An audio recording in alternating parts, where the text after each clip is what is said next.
Bismillah. Assalamualaikum warahmatullahi wabarakatuh. Innal hamdalillah nahmaduhu wa nasta'inuhu wa nastaghfiruh wa na'udzu billahi min sururi anfusina wa min sayyiati a'malina.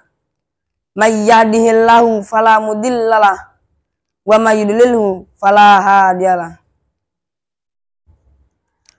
Asyhadu an la ilaha illallah wa asyhadu anna Muhammadan abduhu wa rasuluh.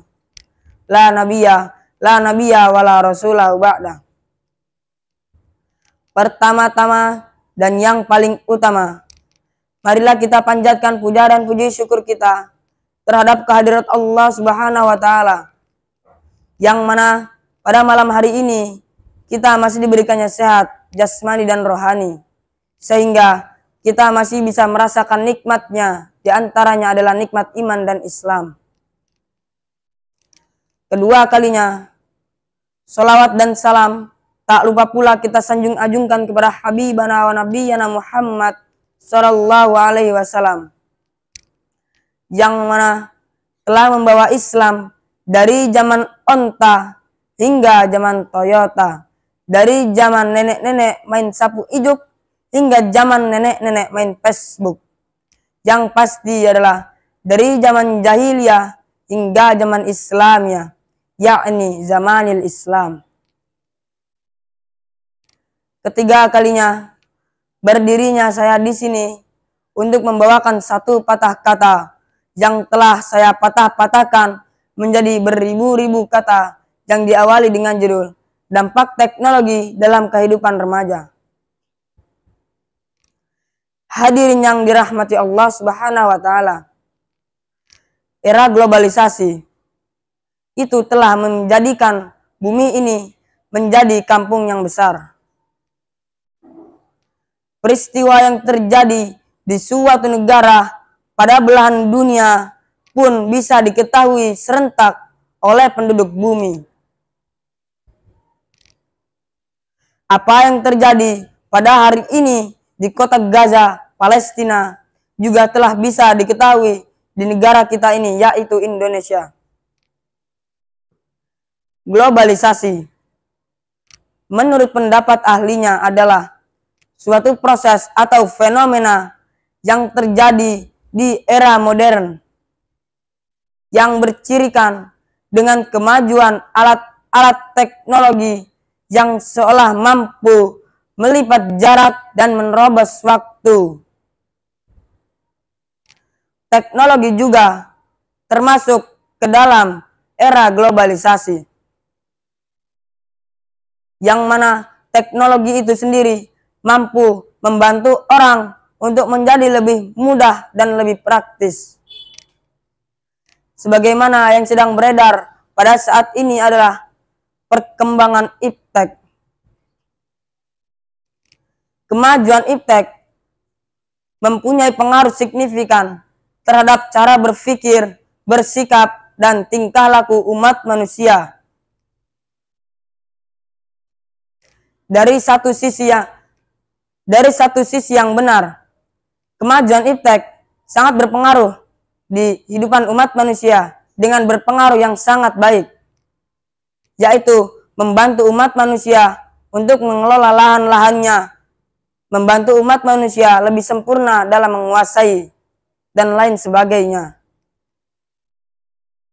Dan dari sisi-sisi yang lain, kemajuan iptek itu sendiri malah mengancam nyawa umat manusia.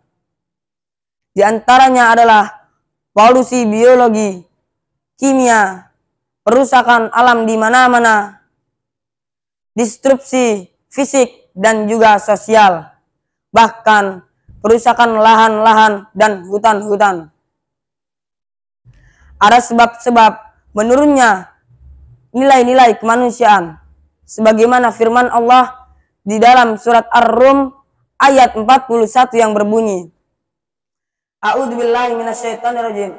Bismillahirrahmanirrahim. Dhaharal fasadu fil barri wal bahri bima kasabat aydin nas liyudhiqa ba'dal ladzi amilu la'allahum yarji'un. Yang artinya, telah nampak kerusakan di bumi dan di lautan disebabkan oleh tangan umat manusia itu sendiri. Dan Allah Subhanahu wa taala membalikan itu semua agar umat manusia itu kembali ke jalan yang benar. Dari ayat yang telah saya baca, bisa kita ambil kesimpulannya bahwasanya ayat ini menjelaskan bahwa Allah Subhanahu wa taala menginginkan hambanya merasakan dari apa yang telah dikerjakannya.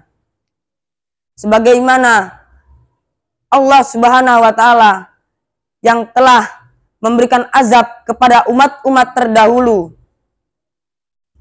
Kaum muslimin yang dirahmati Allah Subhanahu wa taala.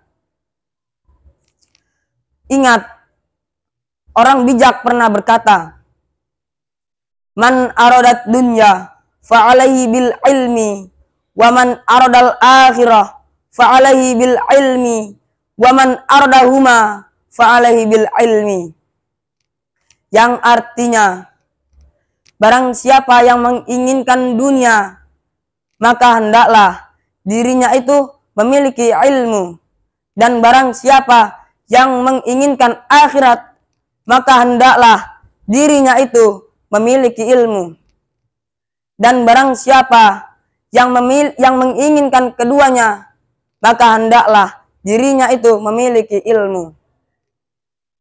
Dari pepatah orang bijak yang baru saya bacakan tadi, bisa kita garis bawahi bahwasanya Nabi kita, Nabi Muhammad sallallahu alaihi wasallam menginginkan umatnya untuk menuntut ilmu.